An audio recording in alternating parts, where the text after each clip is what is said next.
Good morning and welcome to today's webinar, our Canberra Cybersecurity Innovation Node webinar, which we're doing with the University of Canberra, live from the Content Group studios here in the city in Canberra. We acknowledge the traditional owners of country throughout Australia and recognise their continuing connection to land, waters and culture, including through cyberspace. We pay our respects to their elders past, present and emerging. Joining me next will be Professor Paddy Nixon, Vice-Chancellor and President of the University of Canberra, and he'll be joining us remotely, so we'll cross over to him now. Thank you, Amina, for your welcome and the acknowledgement of country. I'm genuinely very pleased to be here today to help you open this event and the Cybersecurity Centre Launchpad. I'd like to welcome our guest VIPs, Michelle Price, the CEO of AustCyber, Anthony Warnock, Chief Technology Officer, Digital Transformation Agency, and Professor Jeff Crisp, my own very Deputy Vice-Chancellor Academic and currently Executive Dean for the Faculty of Science and Technology here at the University of Canberra. Now, my understanding of this, the purpose of this event today is to explore how you can realise your career ambitions in cybersecurity right here in Canberra. And I think today we'll be unpacking the cybersecurity employers, what they're looking for when they're hiring, providing insights into the day of the life of the cybersecurity professional and showcasing career pathways in this unquestionably dynamic and growing area. And just as a context for Canberra and the ACT, the cybersecurity industry here is one of the fastest growing and the most substantial industries in the territory, and is one that the university sector, and in particular the University of Canberra, is very positive about supporting and engaging with to support the career development and opportunities for people in this domain. Obviously, there's the key question of why work in security. It is one of the fastest growing industries, not just in Australia, but in the world. And in fact, even in this current strange COVID world where we spend much of our time on video conferencing, etc., some of the early conversations you'll recollect around even this particular platform are around security. So security now computer security is a critical part of everyday life for all of us, from our mobile phones, all the infrastructure we use for our business as well as for our social life. And if you look at the cybersecurity roadmap that AustCyber and CSIRO's future wrote down, they project that the revenue growth in this area will more than double, go from 2.2 billion in 2016 to 6 billion in 2026. That revenue growth is an indicator very clearly of the potential for growth in jobs in this sector, and is a really clear indicator of the potential for individuals to develop a career. And I have to say, as a computer scientist myself, I'm a passionate advocate for the need for cybersecurity. I was just checking today, some 20 years ago, I founded and ran the European Union's trust management network in open systems to look at not areas of cryptography, but to actually look at trust management across multidisciplinary perspectives, from behavioral psychology all the way through to the mathematical and crypto end of the problem. And so even then, it was clear that this was going to be a critical industry, and it is surpassed all expectations in the way we rely upon it as a society for the delivery of our everyday life and business. And from the University of Canberra's perspective, we are a world-class institution. We're ranked in the top 10 in Australia, top 20 in the world for young universities in the QS rankings, and in the top 200. And we believe very clearly that that's based in world-class research and a commitment to an educational experience that's second to none. So in our strategic plan from 18 to 22, we committed to growth in the science and technology area, with promotion of an intellectually enriched environment for the jobs of the future, and with a particular focus on computing, information sciences, and latterly cybersecurity. And our students in computer information systems, just to give you a sense of this, ranked UC in the top 20% nationally for their educational experience in computing information systems. So quite clearly, from my perspective, the staff and the students are committed to this as well. And as a university that has a very strong civic mission for and from Canberra, we believe that we've got a particular mission to ensure the growth of the economy here in the ACT as a signal for the rest of Australia and play our particular role. And that's why for us, IT and cybersecurity is such a critical area. And we're really delighted to be collaborating with industry bodies such as AustCyber and local and global industries. And we have one here on campus I've been talking to recently, Instacluster, which is growing at a rate of knots in that open systems space and has a very strong focus on ensuring that these are secure systems and understanding the needs of cybersecurity in that. And I guess in Australian Cyber Week here in 2020, this is clearly a very timely event. Local and global industries are focused on how they will develop their workforce of the future. And we believe that University of Canberra's courses position students to really play into that workforce.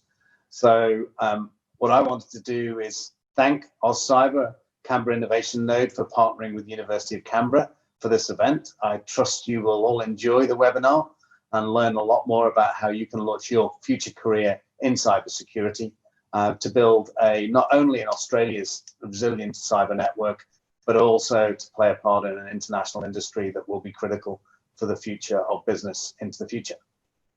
So I guess I'll finish there. Just I hope you have a wonderful webinar. Actually, as fundamentally as a geek myself, I would be really interested in staying on and listening, but sadly my diary isn't quite as flexible as that. So thank you very much. That's absolutely fine, Professor. Thank you so much for your time this morning. And the webinar will be recorded and will be available in the upcoming weeks for you to watch, I don't know, on your summer holiday, hopefully.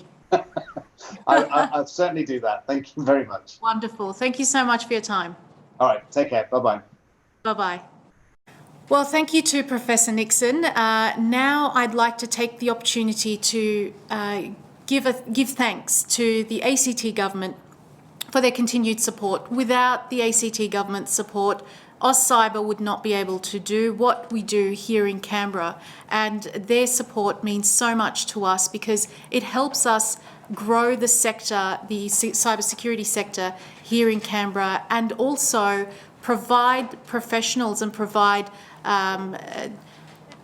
opportunities for people from right around the country. A lot of people have contacted me over social media to find out about this webinar and wanted to take part because these people are considering perhaps moving to Canberra to gain employment in the cybersecurity sector here in Canberra. So without the ACT government's support, we would not be able to do this.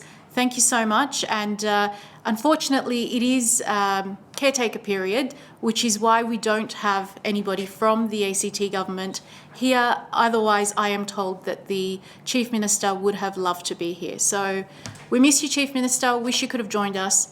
Hopefully next time we'll time it better. Well, there's no election next year, thankfully. So hopefully we'll have him with us next year.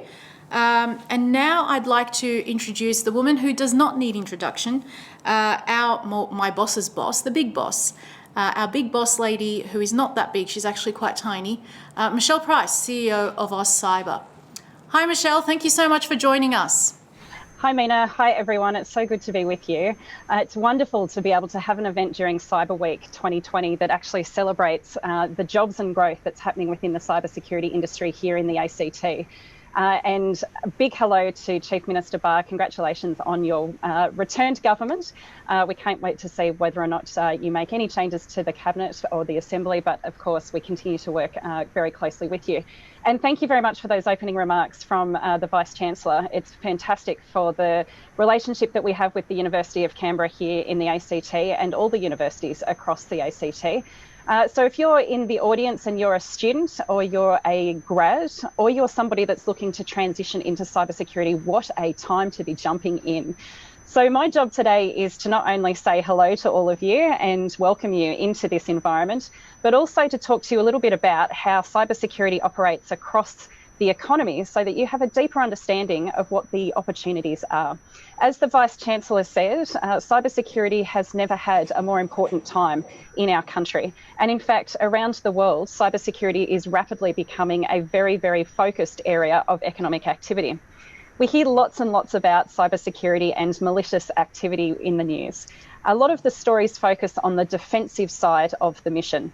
That mission to push back against malicious actors wanting to do us harm, both in the digital world, but also the physical world, and that connection between cyber and physical in the world that we now live in. And of course, there's so much more to those stories than what you read in the news. A lot of those stories do relate to harm, whether that harm is caused by identities being stolen, whether it's caused by money being stolen, or whether it's caused by information being manipulated, changed. And of course, there's been a huge amount of talk over the past couple of years around the rise of disinformation and fake news. All of these things do relate to the role that cybersecurity has in our world. And what I'd like to put to you is that it's actually not just about security. It's all about opportunity. The flourishing global cybersecurity industry is now one of the fastest growing industries year on year. As our sector competitiveness plan talks about, year on year, the growth within the global cybersecurity industry has been 9%. When we compare that to the global average of just baseline economic growth, that's really significant. Over the past 2 years, the globe has only grown by 2%. And of course, with the pandemic, what we have seen is an increased focus on cybersecurity, not a decrease, and that's for really good reason. And so in amongst all of the downturn that's going on globally, economically, we've seen a significant increase in demand and curiosity around what cybersecurity can do to help us come out of the global recession, and it'll also help to learn new ways of how we can manage ourselves in a cyber-physical world. And so we have seen a slight dip globally around the growth of the cybersecurity industry, but it's only so far been by 0.5%. So when the globe is in recession, we are still seeing sustained growth within cybersecurity. Here in Australia, that global market is having a massive impact on the way that the Australian market is responding. We are now seeing spending of over $5 billion a year directly on cybersecurity.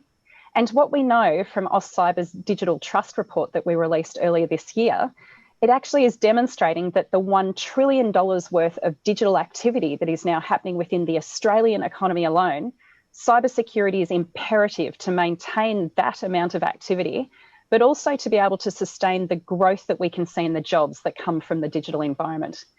So out of that $1 trillion worth of activity, we are seeing around about 430,000 jobs every year being created because of digital activity. Every single one of those jobs needs to have digital and cyber skills as part of them. And it's the cyber skilling piece that a lot of people are still wrapping their heads around. That actually does give the evidence to what AustCyber says all the time.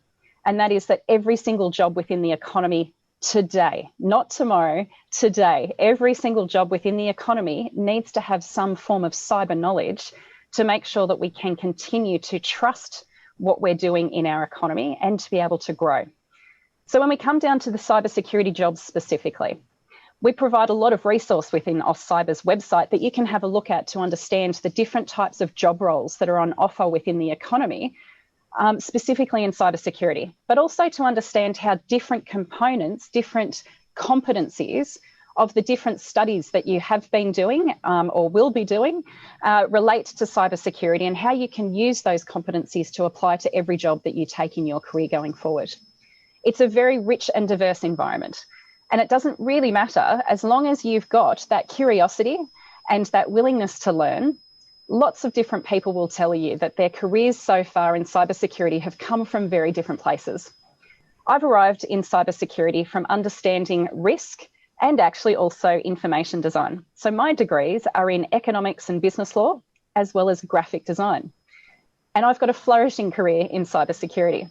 A lot of our colleagues over in you'll hear soon from Anthony Warnock, I believe, around job opportunities in government. A lot of our colleagues in the security side of the government have got careers from all different walks of life. One of the sharpest people we know that does the technical side of cybersecurity within an intelligence agency actually has a PhD in music. So this really does demonstrate that we really can bring together in cybersecurity people from all different disciplines, all different walks of life. And the reason for that is because we need a really strong diversity of thinking and backgrounds to be able to really think like the malicious actors and try and step ahead of their game. The mission focus of cybersecurity is a very, very important one. It truly is about protecting people's lives as we go about this cyber physical world that we live in, but it is also assuring the future of opportunity as well.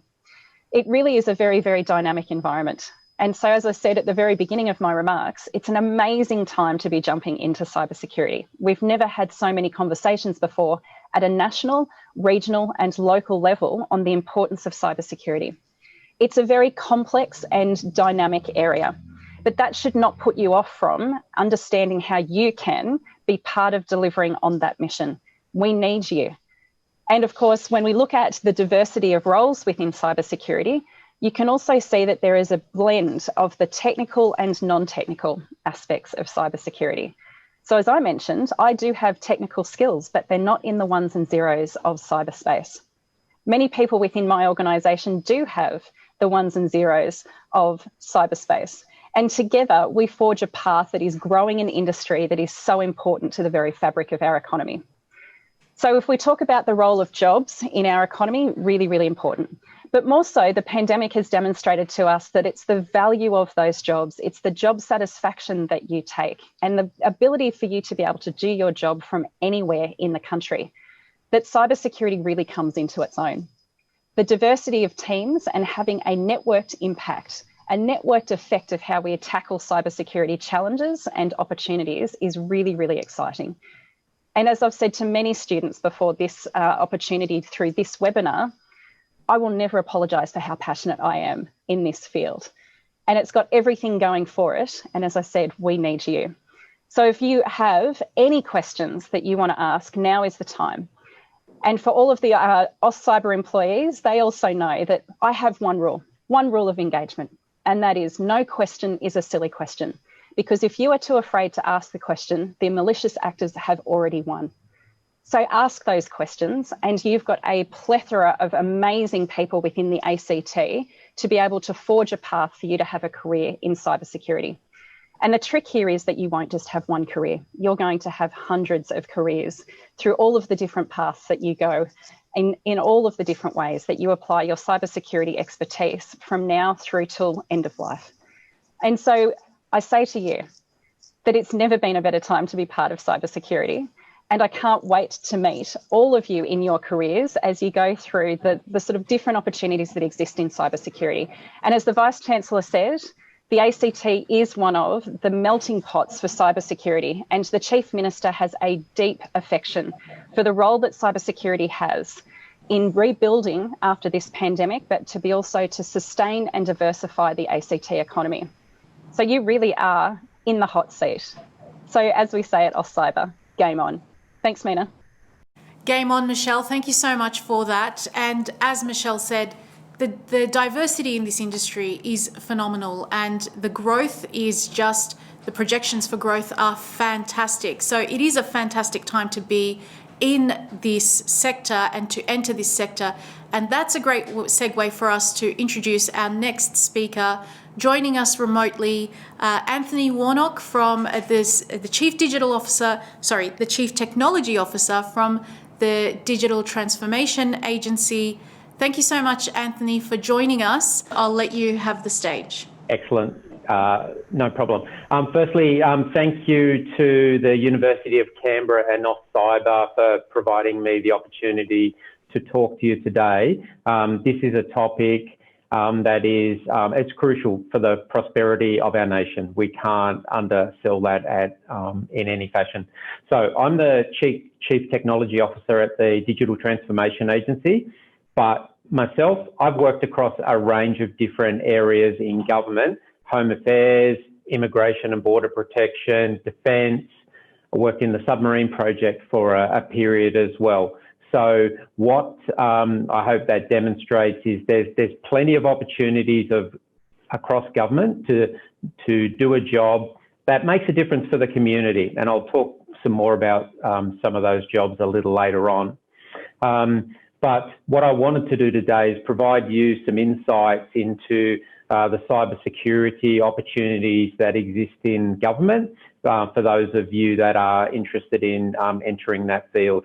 Now, you've already heard from a few speakers and you will hear from speakers that come after me as well, that cybercrime, cybersecurity are the major risks facing the world today. As I said, we can't understate that in any fashion.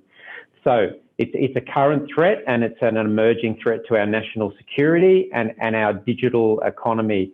There are plenty of opportunistic cyber criminals who are taking advantage of the COVID-19 situation and the instability that it presents on top of what was already a groundswell of threat and risk.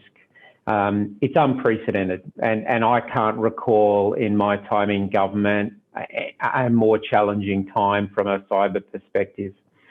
So we're seeing this malicious cyber activity against Australia's national interests continue to evolve, both in its sophistication and its impact. So our cyber threat environment remains really high, and we need to put more emphasis and more expertise and resources into protecting our national interests. Now, this puts pressure on government to stay ahead of this curve.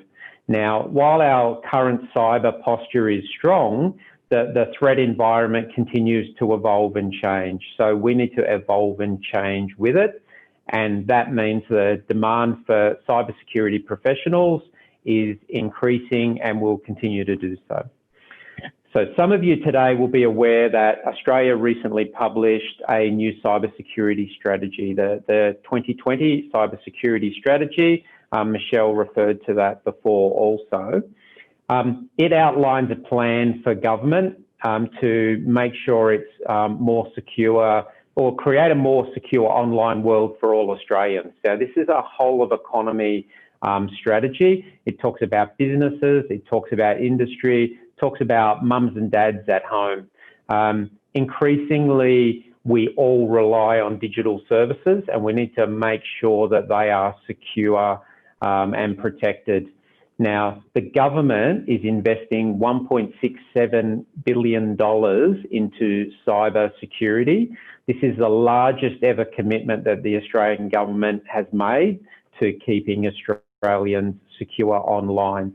So I think that will give you a feel for the scope of how important this is. So while cybersecurity is a whole of community issue, the APS workforce needs to be positioned to take its role in protecting our interests. So as Michelle touched on earlier, there are a range of roles. You know, the defending role is one that people are probably more aware of, but increasingly developing offensive cyber capabilities that can deter and respond to attacks is very important as well. So during the consultation process for the cyber strategy, what became really clear was that government can be an exemplar. Government can set the standard and show the way for industry and business on how to respond to cyber threats. And for those of you that are interested in a career in cybersecurity, a career in the Australian government can give you valuable experience and work on projects that really make a difference.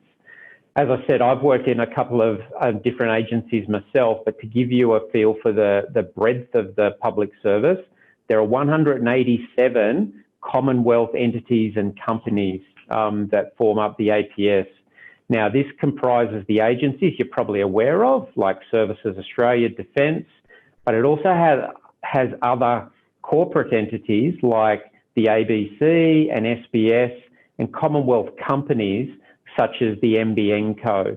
Now, there are over 150,000 APS employees, and the annual spend in ICT across the APS is about $7 billion this year. Cybersecurity is an important part of that, but I wanted to give you a feel for the scope of the APS and the broad and diverse nature of it, because it supports our nation in a range of different ways. What that means is there's opportunity for you there to work in an area that might match your personal preferences around the type of job you would like, but do interesting work that makes a difference for the nation. Now, cybersecurity encompasses a range of different facts. It's not just the technically inclined people that we really want to focus on here.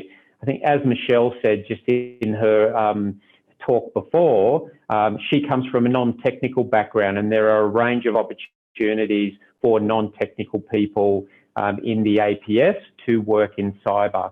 I wanted to give you just a feel for a couple of examples of how we at the DTA are supporting government and the sort of things we're doing in cyber. And then just finally, I'll touch on some pathways by which you might be able to enter the public service. So I mentioned the cybersecurity strategy a minute ago. The DTA has a lead role in implementing that strategy. We are running a program that is looking at hardening government systems. Now, our first priority there is to create a set of secure, what we call cyber hubs. So what we're doing is we're centralising some of the cyber capabilities in government. Why we are doing that is, well, we want to reduce the threat surface. We want to reduce the number of targets that are available to the hostile actors. We don't want to make the job easy. We want to make it hard. And when you've got nation states, state-sponsored adversaries trying to, as a threat to government, we want to make ourselves as strong as we can to deter those. So that's the model that we're working for. And, that's going to be a model that will have innovation, agility, scale in there. Again, the word that I'll keep referring to is opportunity. At the DTA also, we've got a program about developing a secure version of Office 365. Now, it goes by a rather innocuous name, which is called a protected utility. But what it is, it's about utility services for government. So agencies can roll out a secure version. So this is a protected, classified version of Office 365. We can do that across government. What that does is lifts government up from a cybersecurity posture point of view. It enables everyone to be operating at an increased level of protection, but at the same time allows them to collaborate and work together better. We've published a lot of the blueprints for how we do that on the DTA website, so I'd encourage you to have a look at that. So that's more of a bit of an ICT role, but has a very much a cyber element. Again, a way you can contribute. DTA is also responsible for the secure cloud strategy in government. That's a role we've got. Cloud is important. It's really important for agencies, particularly where they've got older systems and they want to retire their technical debt. That's what we call, these old legacy systems, because they're the ones that have the vulnerabilities in them. So if we can transition them to cloud, we're in a much stronger position, and that's an important focus for us also. Now, I've talked about a few different roles there with a little bit of a technical expertise, but really there's a range of roles here that such as analysts, we want critical thinkers, we want people with research skills, we want academics, we want a diverse range of disciplines, because everyone can contribute with a different view. The more diverse view we get on a problem, the better chance we are of finding a solution. That's really core to what we do here at the DTA also. We run multidisciplinary teams because we realise a diverse range of opinions, insights, knowledge. They all contribute to a better outcome. So you might be thinking about, okay, what career is the right one for me? The first place I would point you to is the DTA Emerging Talent Program. So this is where there's opportunities for apprenticeships, cadetships, graduate programs. These are available to Australian citizens. It'll give you industry expertise, but also a qualification paid for by government. I would recommend you have a look at that in the first instance. Myself, I came through a graduate program into defence when I started. So it's a great way to get support for your learning and stream you into the APS. Have a look on our website. It's a really good place to start. The second point I would make is the ADF Cyber Gap program is also a great opportunity and a great place to look. Now that applications are still open for that program. I think they close on the 30th of October, so there's a little bit of time to go. I'd encourage you to have a look at that, and if that's of interest to you, apply. So I might just sum up there. Really, hopefully there's a few little nuggets in there that give you a bit of insight into the breadth of the APS, the types of jobs that will be available, but also what I would ask is just consider the type of role you want, and the APS gives you the opportunity to make a difference. There's not many jobs you can get where you go home at the end of the day and you really know in your heart that you've made a difference, that something has made a difference for the nation, or kept people secure. Not many jobs you can get that can do that. The APS gives you one of those opportunities. So thank you for the University of Canberra and AustCyber for giving me the opportunity to speak to you today. And I encourage you to have a look at those opportunities and please consider the public service as an opportunity for you to advance your careers. Thank you.